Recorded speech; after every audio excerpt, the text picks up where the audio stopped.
Thank you, Ahmad Al-Shamari, for inviting me as a guest on the Intergalactic Global Operations News Network, or IGONN. Welcome to IGONN, Father Reese Orin.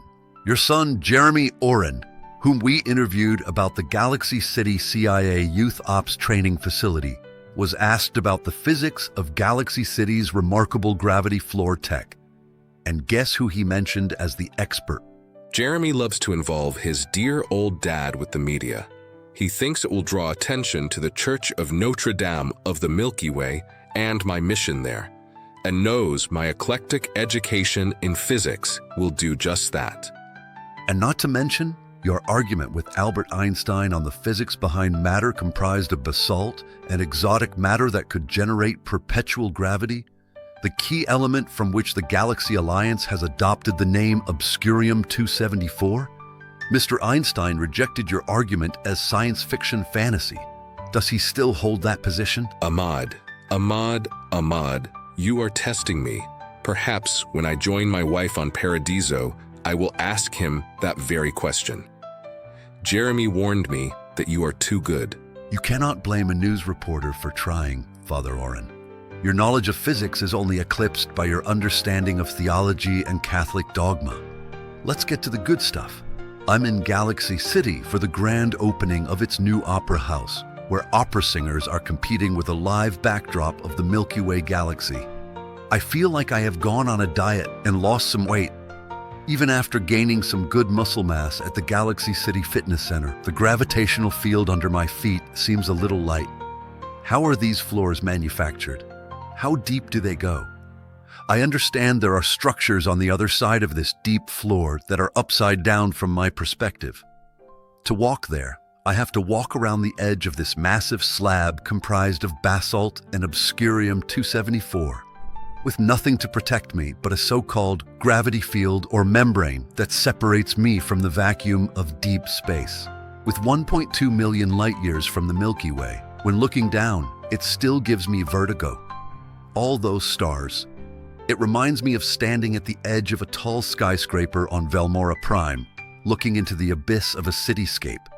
Only instead of the city, there is an ocean of stars. Many viewers on the Galaxy Alliance member planets who have never been to Galaxy City or other such places wonder how this is possible. How do these gravity fields work? What prevents explosive decompression if the membrane fails, the bubble bursts, or whatever metaphor fits the, shall we say, dark question? First of all, Ahmad, allow me to put your mind at ease. The containment field that separates you from the vacuum of deep space cannot fail. The basalt and Obscurium-274 floor you stand on, well, let's use the metaphor of a neodymium magnet. You know how those magnets are so powerful magnetically that you can never pry the bigger ones apart. And by bigger ones, I mean ones that are a cubic inch or greater in size. Those magnets never lose magnetic strength. I mean, never. That floor on which you stand remains in like manner perpetually gravitational. That perpetual gravity is what creates the bubble or membrane that holds in the atmosphere.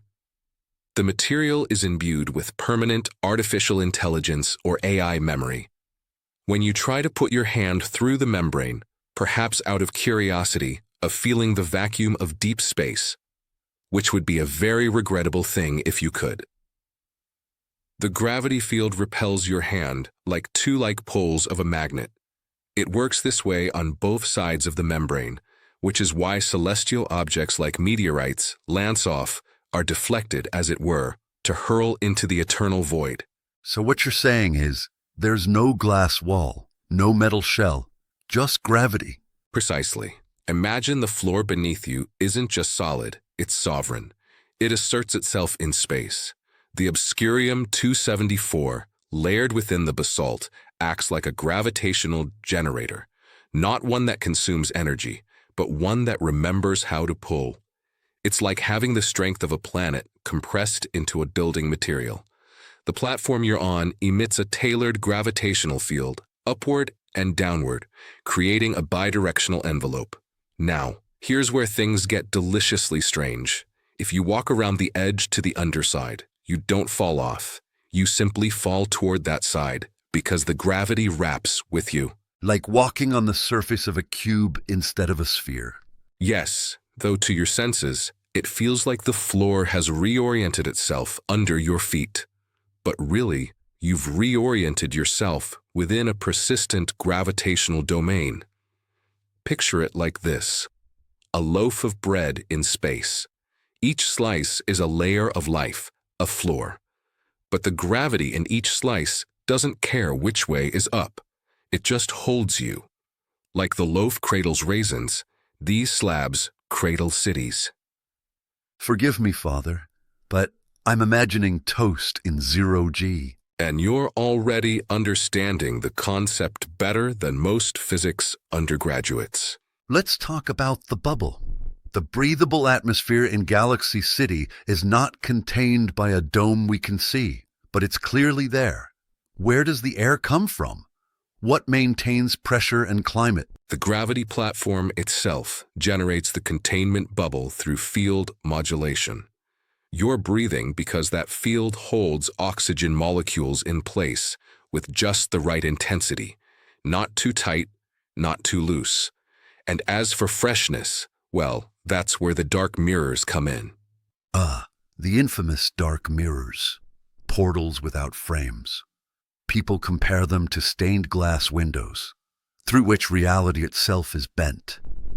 What do they do in this context? In Galaxy City, dark mirrors are the arteries. Through them flows water from glacial planets, air from garden worlds, goods from trade hubs.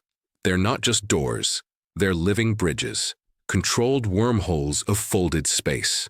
And more importantly, they breathe. When carbon dioxide levels reach thresholds, fresh air cycles in from verdant worlds whose biospheres produce surplus oxygen. Likewise, waste heat escapes through other mirrors into the cold void or is channeled toward ice melting operations on uninhabited moons.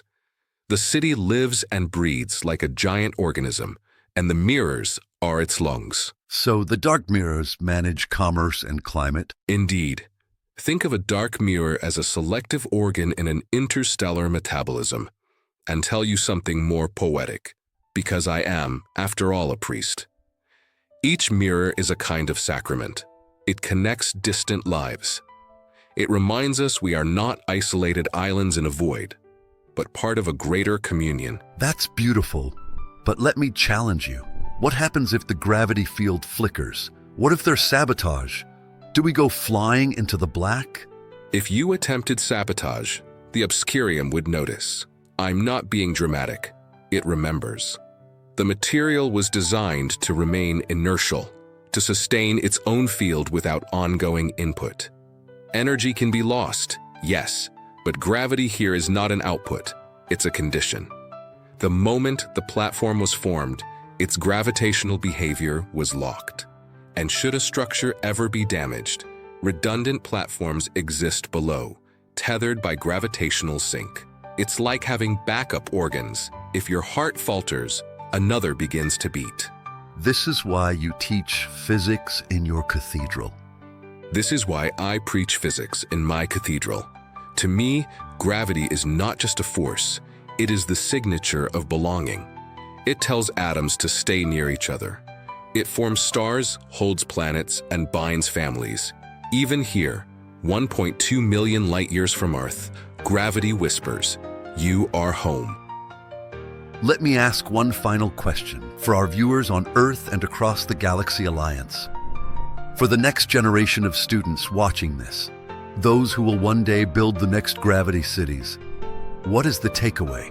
Never be afraid of strange ideas.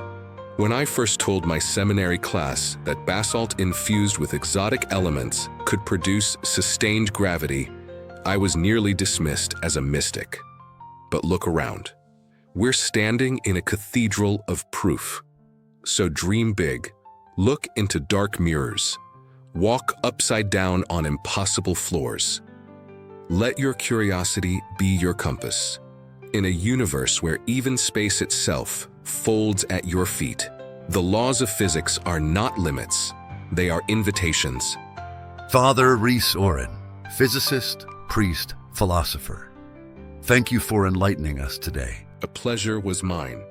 And give my regards to the Opera House. I hear the soprano tonight could shatter more than glass. You heard it here on IGONN. Until next time, may gravity hold you and purpose guide you.